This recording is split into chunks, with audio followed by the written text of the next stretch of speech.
이어서 자살에 대해서 좀 질의를 하도록 하겠습니다. 뭐 다 아시는 것처럼 우리나라는 20년 넘게 OECD 국가 중에 자살률 1위 국가를 기록하고 있는데 그냥 1위가 아니고 평균 대비 2배 넘는 1위의 자살률을 계속 유지하고 있습니다.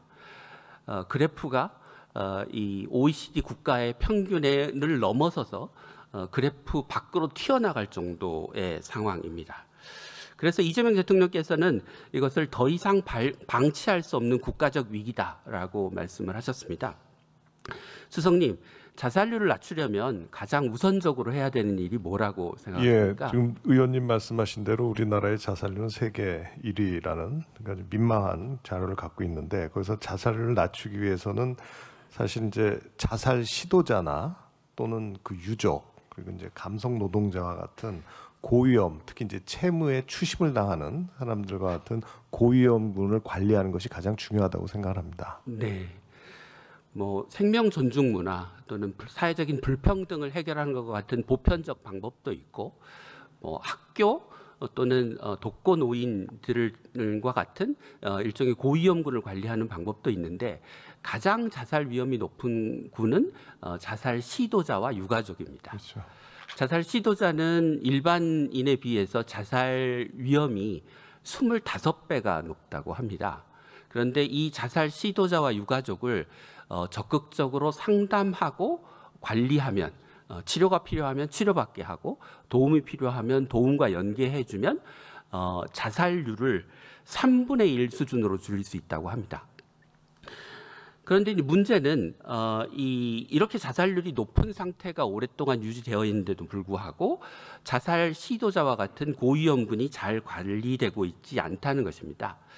보시는 것처럼 소방과 경찰이 자살 시도자의 신고 전화를 받은 건수 중에서 사후 관리를 할 자살 예방 센터로 연계된 비율이 소방은 14%, 경찰은 58%에 불과합니다.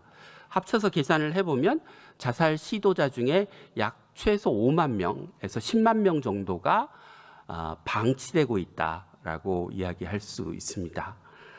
이 문제를 해결해야 자살률을 낮출 수 있지 않을까요, 수석님? 예, 저도 동의합니다. 네, 저희가 계산해 보면 이 자살 고위험군 시도자와 유가족만 잘 관리해도 현재 우리나라의 자살률을 최소 30% 이상 낮출 수 있을 것으로 생각이 됩니다. 네, 맞습니다. 왜 자살 시도자에 대한 그 자살 예방센터로의 연계율이 낮은가를 봤더니 경찰과 소방이 신고를 받으면 그 자살 시도자의 정보를 정성스럽게 손으로 공문으로 작성해서 보낸다고 합니다. 그러니 이렇게 연계율이 낮을 수밖에 없는 거죠. 체계적으로 자살 예방 센터로 시도자 정보가 연계되는 정보 시스템을 구축하면 상당한 문제를 해결할 수 있을 것 같습니다. 그리고 그렇게 되면 이제 관리해야 될 자살 고위험군이 많아지니 센터의 인력도 좀 늘려야 할 거라고 생각이 됩니다. 국회 예산정책처가 2024년에 예산안을 심의한 결과에 따르면 우리나라의 자살 예방 예산이 603억 원이라고 합니다. 21년에 일본의 자살 예방 예산이 8,300억이었습니다. 7%에 불과한 수준입니다. 자살 문제 해결을 이재명 정부의 중요한 국정 과제로 설정하셨으니 대통령실에서 인력과 예산에 관한 전폭적인 지원을 좀 해주시면 좋겠습니다. 예, 그리하겠습니다. 예. 보건복지부나 소방이나 경찰도 인력과 예산을 계속 늘리려고 해도 기재부가 잘 늘려주지 않아서 이제까지 늘려오지 못한 것으로 알고 있습니다. 또 다른 문제는 현장에서의 경찰의 소극적인 대응입니다. 그래서 현장의 자살 시도자를 잘 적극적으로 개입해서 의료기관으로 이송해야 하는데 그런 것들이 잘 안 되고 있고요.